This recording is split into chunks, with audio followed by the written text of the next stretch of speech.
ನಮಸ್ಕಾರ, ಈ ನ್ಯೂಸ್ ಟಿವಿಗೆ ಸ್ವಾಗತ. ನಾನು ಸ್ಮಿತಾ ಕಮಲ್. ಮೊದಲಿಗೆ ಹೆಡ್ಲೈನ್ಸ್. ಚಿಕ್ಕಬಳ್ಳಾಪುರ ರಸ್ತೆ ಅಗಲೀಕರಣಕ್ಕೆ ಬೀದಿ ಬದಿ ಅಂಗಡಿಗಳ ಎತ್ತಂಗಡಿ ಇದ್ದಕ್ಕಿದ್ದಂತೆ ಖಾಲಿ ಮಾಡಿಸಿದ್ದಕ್ಕಾಗಿ ಅಂಗಡಿ ಮಾಲೀಕರು ಆಕ್ರೋಶ. ಮರಣ ಹೊಂದಿದ ಹಾಗೂ ಅನರ್ಹ ಖಾತೆಗಳಿಗೆ ಗ್ಯಾರಂಟಿಗಳು ತಲುಪದಂತೆ ಶೀಘ್ರ ಸರ್ಕಾರದಿಂದ ಮಾರ್ಗಸೂಚಿ ಬಿಡುಗಡೆ. ಯಲವಹಳ್ಳಿ ರಮೇಶ್. ಕೆಂಪೇಗೌಡರ 517ನೇ ಜನ್ಮದಿನದ ಅಂಗವಾಗಿ ಜೂನ್ 26ರಂದು 20 ಕೋಟಿ ವೆಚ್ಚ ಥೀಮ್ ಪಾರ್ಕ್ ಲೋಕಾರ್ಪಣೆ. 2025ರ ನೂತನ ತೆರಿಗೆ ಪದ್ಧತಿ ಬಗ್ಗೆ ಜಾಗೃತಿ ಅಭಿಯಾನ. ರಾಷ್ಟ್ರ ನಿರ್ಮಾಣಕ್ಕಾಗಿ ತೆರಿಗೆ ಪಾವತಿ ಕಡ್ಡಾಯ. ಡಿಸಿ ಪ್ರಭು.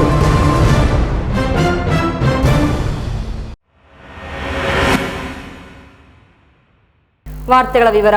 ಜಿಲ್ಲಾ ಗ್ಯಾರಂಟಿ ಯೋಜನೆಗಳ ಅನುಷ್ಠಾನ ಪ್ರಾಧಿಕಾರದ ಅಧ್ಯಕ್ಷ ಎನ್ ರಮೇಶ್ ಅಧ್ಯಕ್ಷತೆಯಲ್ಲಿ ಜಿಲ್ಲಾ ಪಂಚಾಯತ್ ಮಿನಿ ಸಭಾಂಗಣದಲ್ಲಿ ಬುಧವಾರ ನಡೆದ ಸರ್ಕಾರದ ಮಹತ್ವಾಕಾಂಕ್ಷಿ ಗ್ಯಾರಂಟಿ ಯೋಜನೆಗಳ ಅನುಷ್ಠಾನ ಕುರಿತು ಪ್ರಗತಿ ಪರಿಶೀಲನಾ ಸಭೆಯಲ್ಲಿ ವಿವಿಧ ಯೋಜನೆಗಳ ಅನುಷ್ಠಾನವನ್ನು ಅವಲೋಕಿಸಿ ಅಧಿಕಾರಿಗಳಿಗೆ ಅಗತ್ಯ ಸಲಹೆ ಹಾಗೂ ಸೂಚನೆಗಳನ್ನು ನೀಡಲಾಯಿತು. 3 ವರ್ಷ ನಮ್ದು ವಲಸೆ ಬಂದು ಇಲ್ಲಿ ಕೆಲಸಕ್ಕೆ ಕೂಲಿಗೆ ಅದಕ್ಕೆ ಇಲ್ದಿರೋರು ಕೆಲವರು ಕೊಟ್ಟವ್ರು ಅಂದ್ರೆ ಇನ್ನು ರಾಜ್ಯಾದ್ಯಂತ ಜಿಲ್ಲಾ ಗ್ಯಾರಂಟಿ ಯೋಜನೆಗಳ ಅನುಷ್ಠಾನ ಪ್ರಾಧಿಕಾರದ ಅಧ್ಯಕ್ಷ ಎನ್ ರಮೇಶ್ ಅಧ್ಯಕ್ಷತೆಯಲ್ಲಿ ಜಿಲ್ಲಾ ಪಂಚಾಯತ್ ಮಿನಿ ಸಭಾಂಗಣದಲ್ಲಿ ಬುಧವಾರ ನಡೆದ ಸರ್ಕಾರದ ಮಹತ್ವಾಕಾಂಕ್ಷಿ ಗ್ಯಾರಂಟಿ ಯೋಜನೆಗಳ ಅನುಷ್ಠಾನ ಕುರಿತು ಪ್ರಗತಿ ಪರಿಶೀಲನಾ ಸಭೆ ನಡೆಸಿದರು. ನಂತರ ಸುದ್ದಿಗಾರರೊಂದಿಗೆ ಮಾತನಾಡುತ್ತಾ ಜಿಲ್ಲೆಯಲ್ಲಿ ಗೃಹಲಕ್ಷ್ಮಿ ಯೋಜನೆಯ ಫಲಾನುಭವಿಗಳ ಮರು ಪರಿಶೀಲನೆಗೆ ವಿಶೇಷ ಒತ್ತು ನೀಡಲಾಗಿದೆ. ನಿಜವಾದ ಅರ್ಹ ಫಲಾನುಭವಿಗಳಿಗೆ ಮಾತ್ರ ಯೋಜನೆಯ ಲಾಭ ತಲುಪುವಂತೆ ಫಲಾನುಭವಿಗಳ ಮಾಹಿತಿಯನ್ನು ಪರಿಶೀಲಿಸಿ ಅಗತ್ಯ ತಿದ್ದುಪಡಿಗಳನ್ನು ಕೈಗೊಳ್ಳುವಂತೆ ಸೂಚಿಸಲಾಗಿದೆ. ಮರಣ ಹೊಂದಿದವರ ಹೆಸರಿನಲ್ಲಿ ಅಥವಾ ಅನರ್ಹ ಖಾತೆಗಳಿಗೆ ಸೌಲಭ್ಯ ತಲುಪದಂತೆ ಕ್ರಮ ಕೈಗೊಳ್ಳುವ ಅಗತ್ಯವಿದೆ. ಈ ನಿಟ್ಟಿನಲ್ಲಿ ರಾಜ್ಯ ಸರ್ಕಾರ ಸದ್ಯದಲ್ಲೇ ಮಾರ್ಗಸೂಚಿಗಳನ್ನು ಬಿಡುಗಡೆ ಮಾಡಲಿದ್ದು ಅದರಂತೆ ಕ್ರಮ ವಹಿಸಲು ಮಹಿಳಾ ಮತ್ತು ಮಕ್ಕಳ ಅಭಿವೃದ್ಧಿ ಇಲಾಖೆಯ ಅಧಿಕಾರಿಗಳಿಗೆ ಸೂಚಿಸಲಾಗಿದೆ ಎಂದು ತಿಳಿಸಿದರು. ಶಕ್ತಿ ಯೋಜನೆಯ ಅಡಿ ಮಹಿಳಾ ಪ್ರಯಾಣಿಕರಿಗೆ ಸ್ಮಾರ್ಟ್ ಕಾರ್ಡ್ ವಿತರಣೆಯನ್ನು ವೇಗಗೊಳಿಸುವಂತೆ ಅಧಿಕಾರಿಗಳಿಗೆ ನಿರ್ದೇಶನ ನೀಡಲಾಗಿತ್ತು. ಇದೇ ವೇಳೆ ಶಾಲಾ ಮತ್ತು ಕಾಲೇಜಿನಲ್ಲಿ ವ್ಯಾಸಂಗ ಮಾಡುತ್ತಿರುವ ಗಂಡು ಮಕ್ಕಳಿಗೂ ಉಚಿತ ಬಸ್ ಪಾಸ್ ವಿತರಣೆಯ ಪ್ರಗತಿಯನ್ನು ಪರಿಶೀಲಿಸಿ ಯಾವುದೇ ಅರ್ಹ ವಿದ್ಯಾರ್ಥಿ ಸೌಲಭ್ಯದಿಂದ ವಂಚಿತರಾಗದಂತೆ ಕ್ರಮ ಕೈಗೊಳ್ಳಲು ಸೂಚಿಸಲಾಗಿದೆ. ಗೃಹ ಜ್ಯೋತಿ ಅಡಿಯಲ್ಲಿ ಗೃಹ ಬಳಕೆಗೆ ನೀಡಲಾಗುತ್ತಿರುವ ವಿದ್ಯುತ್ ಸಂಪರ್ಕವನ್ನು ವಾಣಿಜ್ಯ ಉದ್ದೇಶಗಳಿಗೆ ದುರುಪಯೋಗಪಡಿಸಿಕೊಳ್ಳುತ್ತಿರುವ ಪ್ರಕರಣಗಳ ವಿರುದ್ಧ ಕಟ್ಟುನಿಟ್ಟಿನ ಕ್ರಮ ಕೈಗೊಂಡು ಅಂತಹ ಸೌಲಭ್ಯಗಳನ್ನು ರದ್ದುಪಡಿಸುವಂತೆ ಸಂಬಂಧಪಟ್ಟ ಇಲಾಖೆಗಳಿಗೆ ಸೂಚನೆ ನೀಡಲಾಗಿದೆ. ಇವತ್ತು ಸರ್ಕಾರದಲ್ಲಿ ನೂತನ ಮುಖ್ಯಮಂತ್ರಿಗಳು ಆಗಮಿಸಿದ್ದಾರೆ.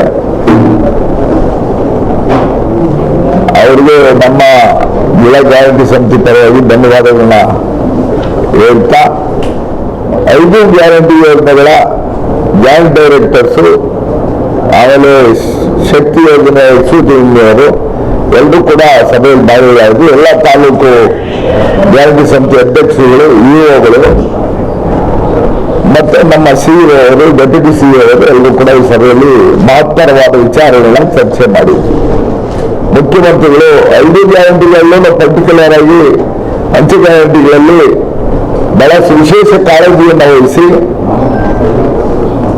ಅದರಲ್ಲಿ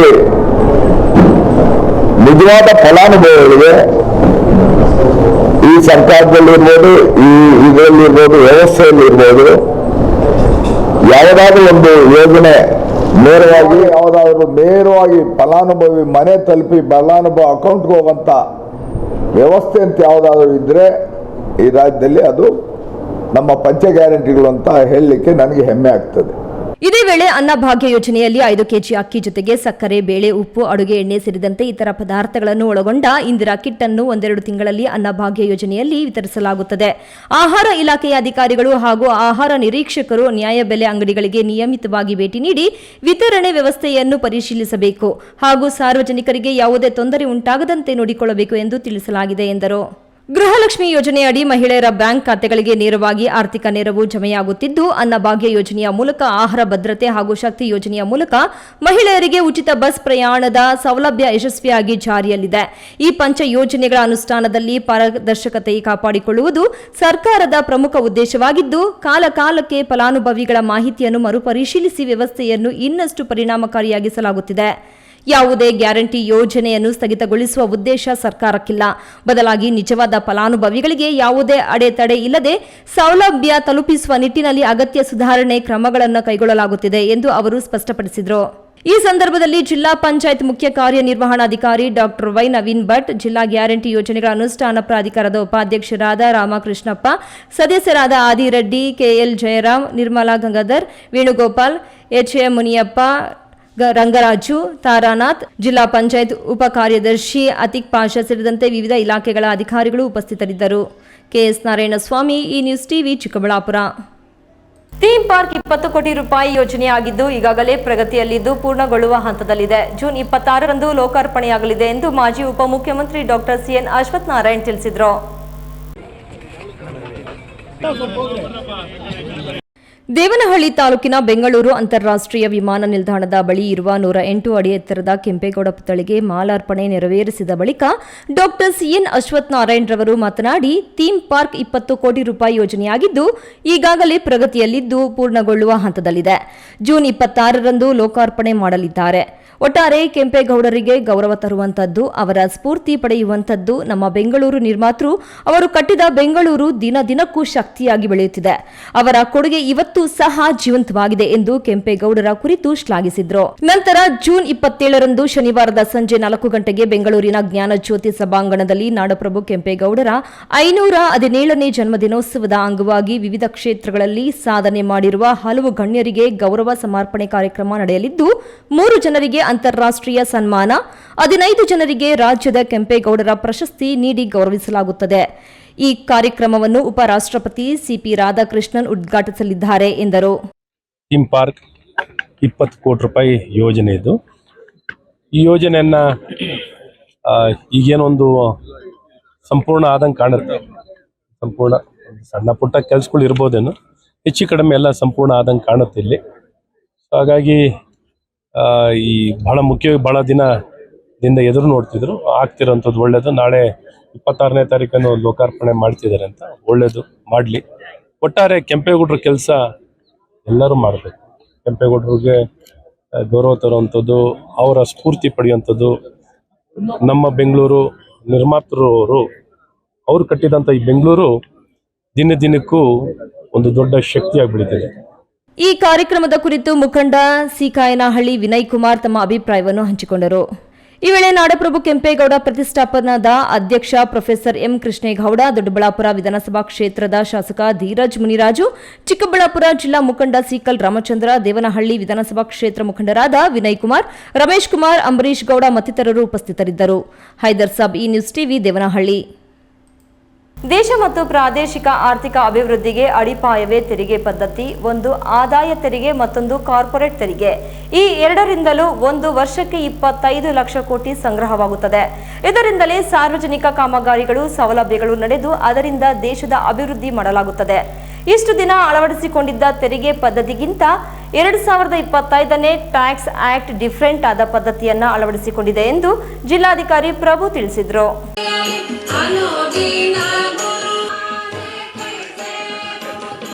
ಚಿಕ್ಕಬಳ್ಳಾಪುರ ನಗರದ ಹೊರವಲಯ ಜೆಎಸ್ಜಿಐಟಿ ಆಡಿಟೋರಿಯಂನಲ್ಲಿ ಇನ್ಕಮ್ ಟ್ಯಾಕ್ಸ್ ಇಲಾಖೆಯಿಂದ ಇನ್ಕಮ್ ಟ್ಯಾಕ್ಸ್ ಆಕ್ಟ್ 2025ರ ಬಗ್ಗೆ ಸಾಮಾನ್ಯರಿಗೆ ಜಾಗೃತಿ ಸಮಾವೇಶ ಹಮ್ಮಿಕೊಳ್ಳಲಾಗಿತ್ತು. ಕಾರ್ಯಕ್ರಮವನ್ನು ಬೆಂಗಳೂರು ಆದಾಯ ತೆರಿಗೆ ಉಪ ಆಯುಕ್ತರು ರಾಮನಾಥ್ ಆರ್ ಹಾಗೂ ಜಿಲ್ಲಾಧಿಕಾರಿ ಜಿ ಪ್ರಭು ಉದ್ಘಾಟಿಸಿ ಮಾತನಾಡಿ, ತೆರಿಗೆ ಅನ್ನೋದು ದೇಶ ಕಟ್ಟಲು ಹುಟ್ಟಿಕೊಂಡ ಒಂದು ಪದ್ಧತಿ. ಕಾಲಕ್ರಮೇಣ ತೆರಿಗೆ ಪಾವತಿ ಪದ್ಧತಿಗಳು ಬದಲಾಗುತ್ತಾ ಬಂದಿದೆ. ದೇಶ ಮತ್ತು ಪ್ರಾದೇಶಿಕ ಅಭಿವೃದ್ಧಿಗೆ ಈ ತೆರಿಗೆಯೇ ಅಡಿಪಾಯ ಆಗಿದೆ. ತೆರಿಗೆಗಳಲ್ಲಿ ಒಂದು ಆದಾಯ ತೆರಿಗೆ, ಮತ್ತೊಂದು ಕಾರ್ಪೊರೇಟ್ ತೆರಿಗೆ ಎಂಬ 2 ವಿಧಾನಗಳಿದ್ದು, ಸದ್ಯ ಒಂದು ವರ್ಷಕ್ಕೆ 25 ಲಕ್ಷ ಕೋಟಿ ತೆರಿಗೆ ಸಂಗ್ರಹಿಸಲಾಗುತ್ತಿದೆ.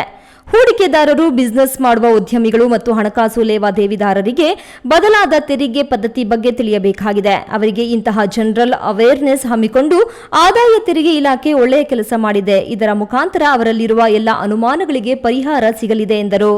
ಮೌಲ್ಯಯುತವಾಗಿ ಕಟ್ಟಬೇಕು ಅಂತಕ್ಕಂಥದ್ದು ಸಂವಿಧಾನದ ಆಶಯ.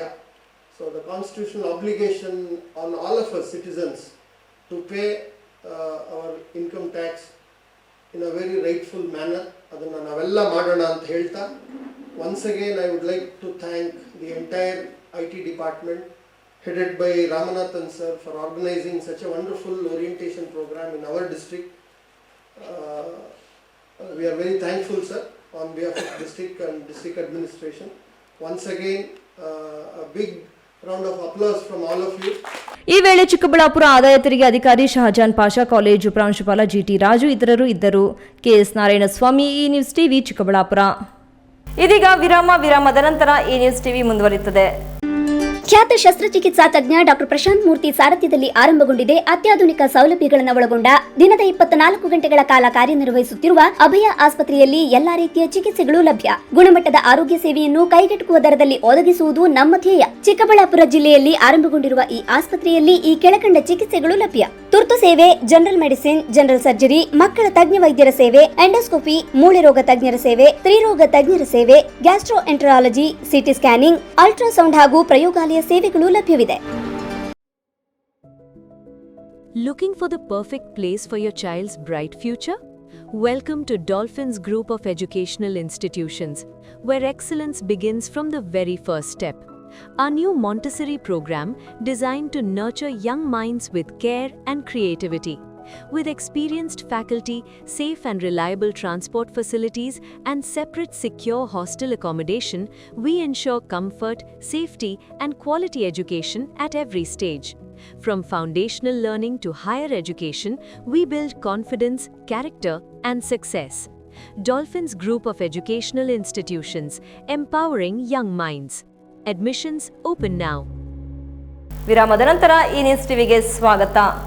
ರಾಷ್ಟ್ರೀಯ ಹೆದ್ದಾರಿ 69ರ ಅಗಲೀಕರಣಕ್ಕಾಗಿ ನಗರದಲ್ಲಿ ನಡೆಯುತ್ತಿರುವ ಕಾಮಗಾರಿ ಈಗ ಎಂಜಿ ರಸ್ತೆ ಪಿಳಪ್ಪ ಕಾಂಪ್ಲೆಕ್ಸ್ ವರೆಗೂ ಸಾಗಿದ್ದು, ಅಲ್ಲಿಂದ ಮುಂದಕ್ಕೆ ಅಭಿವೃದ್ಧಿ ಪ್ರಾರಂಭವಾಗುತ್ತಿರುವುದಕ್ಕೆ ನಗರಸಭೆ ಬಸ್ ನಿಲ್ದಾಣದ ಸುತ್ತಮುತ್ತ ಇರುವ ಬೀದಿ ಬದಿ ಅಂಗಡಿಗಳನ್ನು ಇಂದು ಖಾಲಿ ಮಾಡಿಸಿದ್ರು.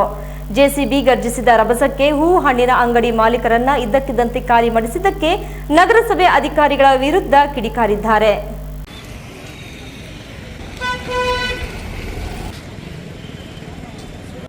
ಹೌದು, ರಾಷ್ಟ್ರೀಯ ಹೆದ್ದಾರಿ ಅಗಲೀಕರಣ ಕಾಮಗಾರಿ ಅತ್ತ ವೇಗವಾಗಿಯೂ ನಡೆಯದೆ ಇತ್ತ ಆಮೆಗತಿಯೂ ಅಲ್ಲದೆ ಕಾಮಗಾರಿ ನಡೆಯುತ್ತಿದೆ. ಇಷ್ಟೊತ್ತಿಗೆ ಯಾವಾಗಲೂ ನಗರ ವ್ಯಾಪ್ತಿ ಕಾಮಗಾರಿ ಮುಗಿಯಬೇಕಾಗಿದ್ದು ಅದು ಇದು ಅಂತ ಕುಂಟು ನೆಪ ಹೇಳಿಕೊಂಡು ಹೇಗೋ ಈಗ ಕೆಬಿ ಪಿಳ್ಳಪ್ಪ ಕಾಂಪ್ಲೆಕ್ಸ್ ವರೆಗೂ ಕಾಮಗಾರಿ ಮುಗಿಸಿದ್ದಾರೆ. ಈಗ ನಗರಸಭಾ ಬಸ್ ನಿಲ್ದಾಣ ವ್ಯಾಪ್ತಿಯಲ್ಲಿ ಕಾಮಗಾರಿ ಪ್ರಾರಂಭಿಸಬೇಕಾಗಿರುವುದರಿಂದ ಇಂದು ನಗರಸಭಾ ಪೌರಾಯುಕ್ತರು ಬೀದಿ ಬದಿ ಅಂಗಡಿಗಳನ್ನು ತೆರವುಗೊಳಿಸಿದರು. ರಸ್ತೆ ಬದಿ ಇಟ್ಟುಕೊಂಡಿದ್ದ ಹೂವು ಹಣ್ಣಿನ ವ್ಯಾಪಾರಿಗಳನ್ನ ಇದ್ದಕ್ಕಿದ್ದಂತೆ ಖಾಲಿ ಮಾಡಿಸಿದ್ದಕ್ಕೆ ಬೀದಿ ಬದಿ ವ್ಯಾಪಾರಿಗಳಿಗೆ ತೊಂದರೆ ಉಂಟಾಗಿತ್ತು. ಒಂದು ದಿನ ಮೊದಲೇ ಹೇಳಿದ್ರೆ ಇವತ್ತು ಹೂ ಹಣ್ಣುಗಳನ್ನ ಮಾರುಕಟ್ಟೆಗೆ ತರುತ್ತಿರಲಿಲ್ಲ. ಅದಕ್ಕೆ ಹಾಕಿದ ಬಂಡವಾಳವೂ ಬಂದಿಲ್ಲ. ಹೂಗಳನ್ನ 2 ದಿನದ ಮೇಲೆ ಸ್ಟಾಕ್ ಇಡೋಕೆ ಆಗಲ್ಲ. ಹಣ್ಣುಗಳು ಅಷ್ಟೇ, 1 ವಾರದ ಮೇಲೆ ಮಾರಾಟಕ್ಕೂ ಪ್ರಯೋಜನವಾಗಲ್ಲ. ಹಾಗಾಗಿ ನಾವು ಹಾಕಿದ ಬಂಡವಾಳವು ವಾಪಸ್ ಬಂದಿಲ್ಲ ಎಂದು ಅಧಿಕಾರಿಗಳ ವಿರುದ್ಧ ಶಾಪ ಹಾಕುತ್ತಾರೆ. ಬೀದಿ ಬದಿ ವ್ಯಾಪಾರಿಗಳ ಸಂಘದ ಅಧ್ಯಕ್ಷ ಅಸ್ಲಾಂ ಪಾಷಾ ಮಾತನಾಡಿ, ಅಂಗಡಿ ಖಾಲಿ ಮಾಡುವ 1 ದಿನ ಮೊದಲು ಮಾಹಿತಿ ನೀಡಬೇಕಿತ್ತು. ಈಗ ಏಕಾಏಕಿ ತೆರವುಗೊಳಿಸಿದ್ದರಿಂದ ಸಾವಿರಾರು ರೂಪಾಯಿ ಬಂಡವಾಳ ನಷ್ಟಕ್ಕೆ ಕಾರಣವಾಗಿದ್ದಾರೆ. ರಸ್ತೆ ಅಗಲೀಕರಣ ನೆಪದಲ್ಲಿ ಎಷ್ಟು ದಿನ ಕಾಯಬೇಕೋ ಗೊತ್ತಿಲ್ಲ. ನಮ್ಮ ಬೀದಿ ಬದಿ ವ್ಯಾಪಾರಿಗಳಿಗೆ ಪರ್ಯಾಯ ಸ್ಥಳವನ್ನಾದರೂ ತೋರಿಸಲಿ, ಇಲ್ಲವಾದ್ರೆ ನಮ್ಮ ವ್ಯಾಪಾರಿಗಳು ಅಷ್ಟು ದಿನಗಳ ಕಾಲ ಸಂಪಾದನೆ ಇಲ್ಲದೆ ಹೊಟ್ಟೆ ಮೇಲೆ ತಣ್ಣೀರು ಬಟ್ಟೆ ಹಾಕಿಕೊಂಡು ಕಾಯಬೇಕಾದ ಪರಿಸ್ಥಿತಿ ಬರುತ್ತದೆ ಎಂದು ಪ್ರಶ್ನಿಸಿದರು. ಎದ್ದವರೇ ಏನು ಹೇಳಲಿಲ್ಲ. ನಮ್ಮ ನಗರಸಭೆ ಅಧಿಕಾರಿಗಳು, ನಮ್ಮ ಕಮಿಷನರ್ ಸಾಹೇಬರು ಮತ್ತು ಎಲ್ಲ ಇದ್ದರು.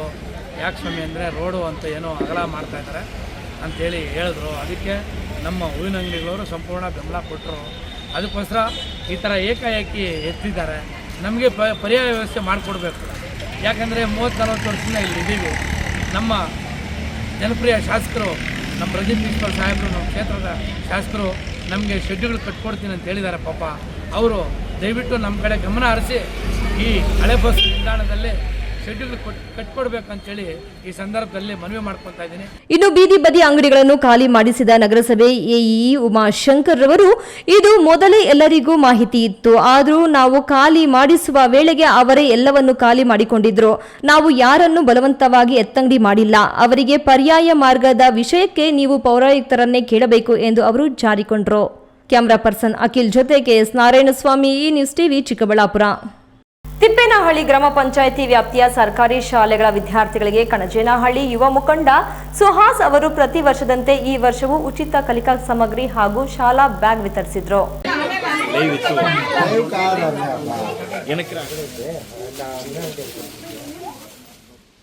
ಚಿಕ್ಕಬಳ್ಳಾಪುರ ತಾಲೂಕಿನ ತಿಪ್ಪೇನಹಳ್ಳಿ ಗ್ರಾಮ ಪಂಚಾಯಿತಿ ವ್ಯಾಪ್ತಿಯ ಸರ್ಕಾರಿ ಶಾಲೆಗಳ ವಿದ್ಯಾರ್ಥಿಗಳಿಗೆ ಕಣಚೇನಹಳ್ಳಿ ಯುವ ಮುಖಂಡ ಸುಹಾಸ್ ಅವರು ಪ್ರತಿ ವರ್ಷದಂತೆ ಈ ವರ್ಷವೂ ಉಚಿತ ಕಲಿಕಾ ಸಾಮಗ್ರಿ ಹಾಗೂ ಶಾಲಾ ಬ್ಯಾಗ್ ವಿತರಣೆ ಕಾರ್ಯಕ್ರಮವನ್ನು ಬುಧವಾರ ಕಣಚೇನಹಳ್ಳಿ ಸರ್ಕಾರಿ ಹಿರಿಯ ಪ್ರಾಥಮಿಕ ಶಾಲೆಯಲ್ಲಿ ಹಮ್ಮಿಕೊಂಡಿದ್ದರು.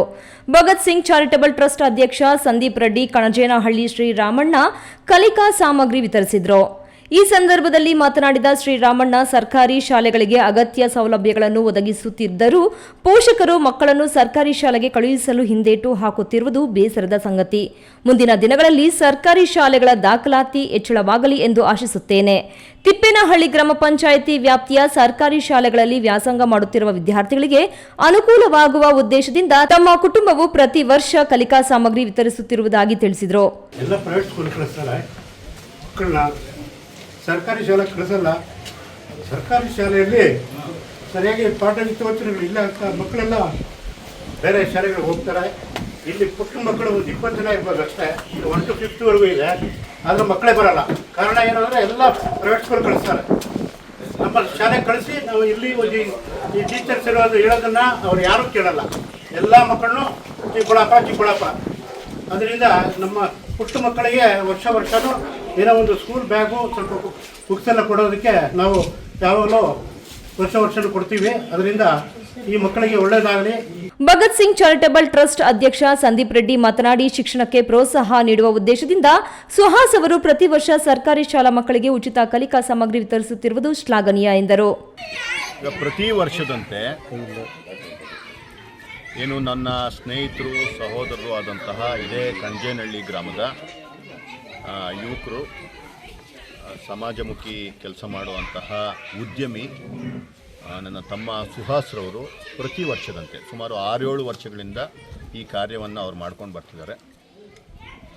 ಇಡೀ ತಿಪ್ಪೇನಹಳ್ಳಿ ಪಂಚಾಯಿತಿ ವ್ಯಾಪ್ತಿಯಲ್ಲಿರುವಂತಹ ಸರ್ಕಾರಿ ಶಾಲೆಗಳು ಎಷ್ಟು ಶಾಲೆಗಳಿದೆಯೋ ಅಷ್ಟು ಶಾಲೆಗಳ ಮಕ್ಕಳಿಗೆ ಬ್ಯಾಗ್ಗಳನ್ನು ಕೊಡುವಂಥದ್ದು ಮತ್ತು ಪುಸ್ತಕ ಮತ್ತು ಏನು ಅದಕ್ಕೆ ಬೇಕಾಗಿರುವಂತಹ ಪೆನ್ನು, ಪೇಪರ್ ಏನೇನು ಬೇಕೋ ಅವೆಲ್ಲ ಒಂದು ವಸ್ತುಗಳನ್ನು ಕೊಡುವಂತಹ, ಮಕ್ಕಳಿಗೆ ಓದೋದಕ್ಕೆ ಈಸಿ ಆಗುವಂತಹ, ನಮಗೆಲ್ಲರಿಗೂ ಗೊತ್ತಿದೆ ಸರ್ಕಾರಿ ಶಾಲೆಯ ಮಕ್ಕಳಿಗೆ ವಿಧಿ ಇಲ್ಲದೆ ಇವತ್ತು ಆರ್ಥಿಕವಾಗಿ ಹಿಂದುಳಿದಿರುವಂತಹ ಮಕ್ಕಳು ಮಾತ್ರ ಬರ್ತಾ ಇರೋದು ಅಂತ ಎಲ್ಲರಿಗೂ ಗೊತ್ತಿದೆ.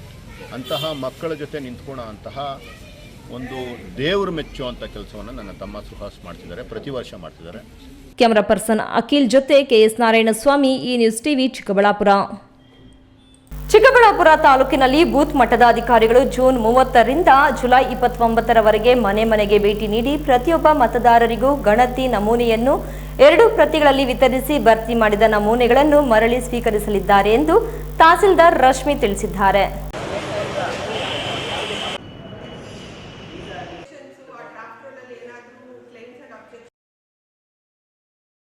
ಚಿಕ್ಕಬಳ್ಳಾಪುರ ಉಪವಿಭಾಗಾಧಿಕಾರಿಗಳ ಕಚೇರಿ ಸಭಾಂಗಣದಲ್ಲಿ ತಹಸೀಲ್ದಾರ್ ರಶ್ಮೀರವರು ಸುದ್ದಿಗೋಷ್ಠಿ ನಡೆಸಿ ಮಾತನಾಡಿದ ಅವರು, ಯಾವುದೇ ಅರ್ಹ ನಾಗರಿಕರು ಮತದಾರರ ಪಟ್ಟಿಯಿಂದ ಹೊರಗುಳಿದು ಮತದಾನದ ಹಕ್ಕಿನಿಂದ ವಂಚಿತರಾಗಬಾರದು ಹಾಗೂ ಯಾವುದೇ ಅನಧಿಕೃತ ಅಥವಾ ಅನರ್ಹ ವ್ಯಕ್ತಿಯ ಹೆಸರು ಮತದಾರರ ಪಟ್ಟಿಯಲ್ಲಿ ಸೇರ್ಪಡೆಯಾಗಬಾರದು ಎಂಬುದು ಮತದಾರರ ಪಟ್ಟಿ ವಿಶೇಷ ಸಮಗ್ರ ಪರಿಷ್ಕರಣೆ 2026ರ ಅಭಿಯಾನದ ಮುಖ್ಯ ಉದ್ದೇಶವಾಗಿದೆ.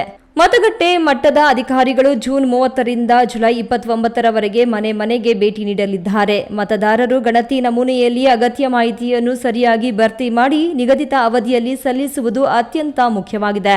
ನಮೂನೆ ಸಲ್ಲಿಸದಿದ್ದಲ್ಲಿ ಸಂಬಂಧಿತ ವ್ಯಕ್ತಿಯ ಹೆಸರು ಕರಡು ಮತದಾರರ ಪಟ್ಟಿಯಲ್ಲಿ ಸೇರದೇ ಇರುವ ಸಾಧ್ಯತೆ ಇರುವುದರಿಂದ ಎಲ್ಲಾ ನಾಗರಿಕರು ಜಾಗರೂಕರಾಗಿ ಸಹಕರಿಸಬೇಕು ಎಂದು ಮನವಿ ಮಾಡಿದರು. ಸಿದ್ಧತೆ ಆಗಿದೆ ಇಲ್ಲಿವರೆಗೂ ಅಂತ ಅಂದರೆ ಅದು ಮ್ಯಾಪಿಂಗ್. ಇದುವರೆಗೂ ನಾವು 2025 ವೋಟರ್ ಲಿಸ್ಟ್ನ ಇಟ್ಕೊಂಡು 2002ಗೆ ಮ್ಯಾಪಿಂಗ್ ಅಂತ ಮಾಡಿದ್ದೀವಿ. ಆ 2002ಅಲ್ಲಿ ಏನಾದರೂ ಅವ್ರ ಹೆಸರು ಕಂಡು ಬಂದಿದೆ ಅಂತ ಅಂದರೆ ಈಗ ಎನ್ಯುಮರೇಷನ್ ಫಾರ್ಮಲ್ಲಿ ಫಿಲ್ ಮಾಡಿ ಕೊಡ್ತಾರೆ. ಯಾವುದೇ ದಾಖಲೆಯನ್ನು ಕಲೆಕ್ಟ್ ಮಾಡುವಂಥ ಅಗತ್ಯ ಇರೋದಿಲ್ಲ ಅಂತವ್ರಿಗೆ. ಸೊ ಅಂಥದ್ದು ನಮ್ಮ ವಿಧಾನಸಭಾ ಕ್ಷೇತ್ರ, ಚಿಕ್ಕಬಳ್ಳಾಪುರ ವಿಧಾನಸಭಾ ಕ್ಷೇತ್ರದಲ್ಲಿ 95.49% ಅಷ್ಟು ಮ್ಯಾಪಿಂಗ್ ಮುಗಿದಿದೆ. ಈ ವೇಳೆ ಚಿಕ್ಕಬಳ್ಳಾಪುರ ನಗರಸಭೆ ಪೌರಾಯುಕ್ತರಾದ ಮನ್ಸೂರ್ ಅಲಿ ಸೇರಿದಂತೆ ವಿವಿಧ ಇಲಾಖೆಗಳ ಅಧಿಕಾರಿಗಳು ಸಿಬ್ಬಂದಿ ಇದ್ದರು. ಕ್ಯಾಮರಾ ಪರ್ಸನ್ ಅಖಿಲ್ ಜೊತೆ ಕೆಎಸ್ ನಾರಾಯಣಸ್ವಾಮಿ, ಈ ನ್ಯೂಸ್ ಟಿವಿ, ಚಿಕ್ಕಬಳ್ಳಾಪುರ. ನಾಡಪ್ರಭು ಕೆಂಪೇಗೌಡರ ಜನ್ಮದಿನೋತ್ಸವವನ್ನು ಸಮಾಜಮುಖಿ ಸೇವೆಯ ಮೂಲಕ ಅರ್ಥಪೂರ್ಣವಾಗಿ ಆಚರಿಸುವ ಉದ್ದೇಶದಿಂದ ರಾಜ್ಯ ಸರ್ಕಾರದ ಆದೇಶದಂತೆ ಗ್ರಾಮ ಪಂಚಾಯಿತಿ ವ್ಯಾಪ್ತಿಯಲ್ಲಿ ಬೃಹತ್ ಸ್ವಚ್ಛತಾ ಅಭಿಯಾನದಡಿ ಕಲ್ಯಾಣಿಗಳ ಪುನಶ್ಚೇತನ ಕಾರ್ಯಕ್ಕೆ ಚಾಲನೆ ನೀಡಲಾಗಿದೆ ಎಂದು ದೇವನಹಳ್ಳಿ ತಾಲೂಕು ಪಂಚಾಯಿತಿ ಇಒ ಮುನಿರಾಜು ತಿಳಿಸಿದರು.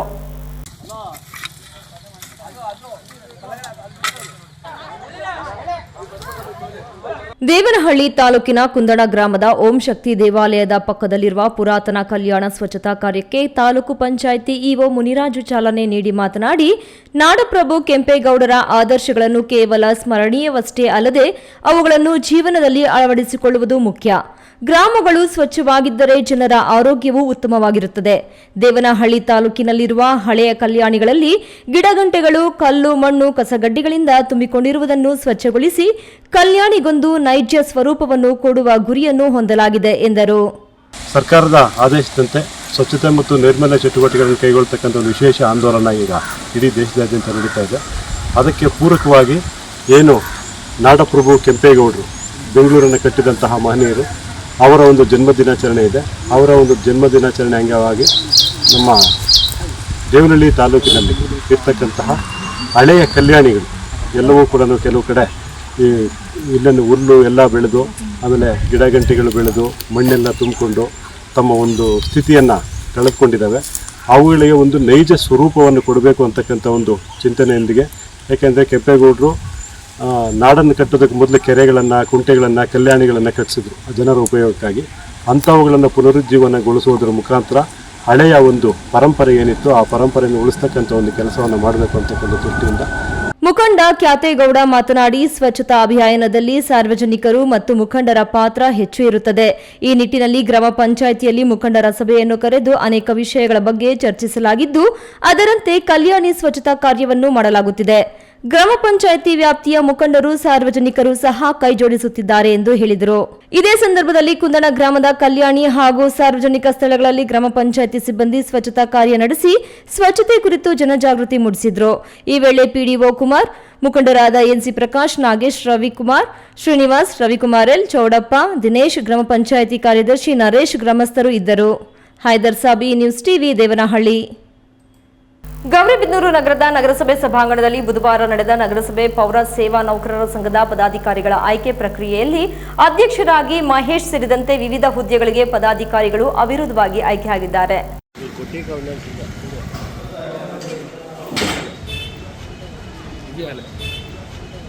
ಚುನಾವಣಾಧಿಕಾರಿ ವಸಂತ್ ಕುಮಾರಿ ಅವರು ಫಲಿತಾಂಶ ಪ್ರಕಟಿಸಿ ಗೌರಿಬಿದನೂರು ನಗರಸಭೆ ಪೌರ ಸೇವಾ ನೌಕರರ ಸಂಘದ ನೂತನ ಪದಾಧಿಕಾರಿಗಳ ಆಯ್ಕೆಯನ್ನು ಅಧಿಕೃತಗೊಳಿಸಿದರು.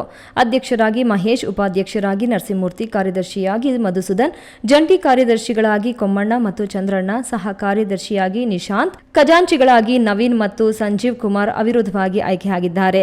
ಈ ಸಂದರ್ಭದಲ್ಲಿ ಮಾತನಾಡಿದ ನೂತನ ಅಧ್ಯಕ್ಷ ಮಹೇಶ್, ಪೌರ ಕಾರ್ಮಿಕರ ಮತ್ತು ಸಿಬ್ಬಂದಿಯ ಯಾವುದೇ ಸಮಸ್ಯೆಗಳಿದ್ದರೂ ನನ್ನ ಗಮನಕ್ಕೆ ತರಬಹುದು. ನೌಕರರ ಕ್ಷೇಮಾಭಿವೃದ್ಧಿಗಾಗಿ ಮತ್ತು ಅವರ ಕಷ್ಟಗಳಿಗೆ ಸ್ಪಂದಿಸುವ ನಿಟ್ಟಿನಲ್ಲಿ ಸಂಘವು ಬದ್ಧತೆಯಿಂದ ಕಾರ್ಯನಿರ್ವಹಿಸಲಿದೆ ಎಂದು ಭರವಸೆ ನೀಡಿದರು. ಎಲ್ಲ ಪೌರ ಸೇವಾ ನೌಕರ ಸಂಘದಿಂದ ನಮಗೆ ಆಯ್ಕೆ ಮಾಡಿ ಅಧ್ಯಕ್ಷರಾಗಿ ಆಯ್ಕೆ ಮಾಡಿದ್ದಾರೆ ಹಾಗೂ ಉಪಾಧ್ಯಕ್ಷರಾಗಿ ನರಸಿಂಹಮೂರ್ತಿ ಅವರಿಗೆ ಆಯ್ಕೆ ಮಾಡಿದ್ದಾರೆ. ನಮ್ಮ ಎಲ್ಲ ಸ್ಟಾಫ್ಗೂ ಒಂದು ಸುತ್ತ ನನಗೆ ಅಧ್ಯಕ್ಷ ಮಾಡಿದ್ದಕ್ಕೆ ಎಲ್ರಿಗೂ ಧನ್ಯವಾದಗಳು ಹೇಳಕ್ಕೆ ಇಷ್ಟಪಡ್ತೀನಿ. ಪೌರ ಸೇವಾ ನೌಕರ ಸಂಘಕ್ಕೆ, ಕರ್ನಾಟಕ ರಾಜ್ಯ ಪೌರ ಸೇವಾ ನೌಕರ ಸಂಘಕ್ಕೆ ಎಂಪ್ಲಾಯೀಸ್ ಏನು ಕಷ್ಟ ಇದ್ರು ಬಂದರೂ ನನ್ನ ಹತ್ರ ನನ್ನ ಕೈಲಾಗಿ ಸಹಾಯ ಮಾಡಿ ನಾನು ಆಫೀಸಲ್ಲಿ ಸಾಹೇಬ್ರಿಗಾಗಲಿ ಇನ್ನೊಬ್ರಿಗಾಗಿ ಕೇಳಿ ಕಷ್ಟ ಬರ್ದಿದ್ದಂಗೆ ನೋಡ್ಕೊಳ್ಳೋ ಅಂತ ವ್ಯವಸ್ಥೆ ಮಾಡ್ತೀನಿ ಅಂತೇಳಿ ಭರವಸೆ ಕೊಡ್ತೀನಿ. ನಗರಸಭೆಯ ಪರಿಸರ ಸಹಾಯಕ ಕಾರ್ಯಪಾಲಕ ಇಂಜಿನಿಯರ್ ಶಿವಶಂಕರ್ ಅವರು ನೂತನ ಪದಾಧಿಕಾರಿಗಳಿಗೆ ಶುಭ ಹಾರೈಸಿ ನೌಕರರ ಕ್ಷೇಮಾಭಿವೃದ್ಧಿ ಹಾಗೂ ನಗರದ ಅಭಿವೃದ್ಧಿಗೆ ಎಲ್ಲರೂ ಒಟ್ಟಾಗಿ ಶ್ರಮಿಸುವ ವಿಶ್ವಾಸ ವ್ಯಕ್ತಪಡಿಸಿದರು. ಈ ವೇಳೆ ನಗರಸಭೆಯ ವಿವಿಧ ಹಂತದ ಅಧಿಕಾರಿಗಳು, ಸಿಬ್ಬಂದಿ ವರ್ಗದವರು, ಸಂಘದ ಸದಸ್ಯರು ಹಾಗೂ ಅಪಾರ ಸಂಖ್ಯೆಯ ಪೌರ ಕಾರ್ಮಿಕರು ಉಪಸ್ಥಿತರಿದ್ದರು. ಪ್ರದೀಪ್, ಈ ನ್ಯೂಸ್ ಟಿವಿ, ಗೌರಿಬಿದನೂರು. ಇದೀಗ ವಿರಾಮದ ನಂತರ ಈ ನ್ಯೂಸ್ ಟಿವಿ ಮುಂದುವರಿಯುತ್ತದೆ.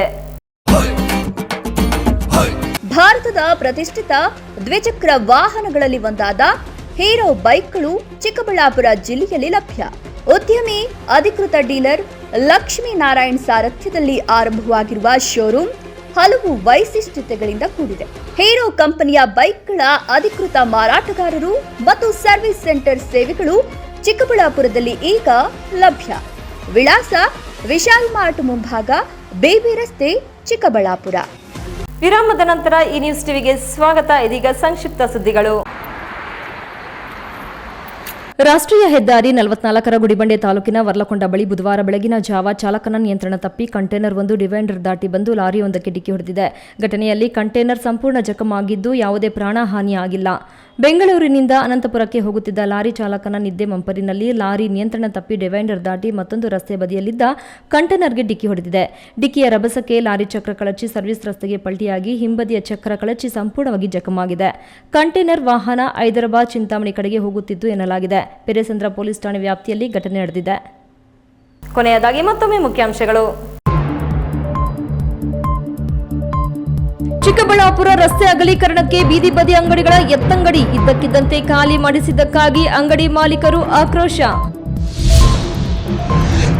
ಮರಣ ಹೊಂದಿದ ಹಾಗೂ ಅನರ್ಹ ಖಾತೆಗಳಿಗೆ ಗ್ಯಾರಂಟಿಗಳು ತಲುಪದಂತೆ ಶೀಘ್ರ ಸರ್ಕಾರದಿಂದ ಮಾರ್ಗಸೂಚಿ ಬಿಡುಗಡೆ. ಯಲವಹಳ್ಳಿ ರಮೇಶ್.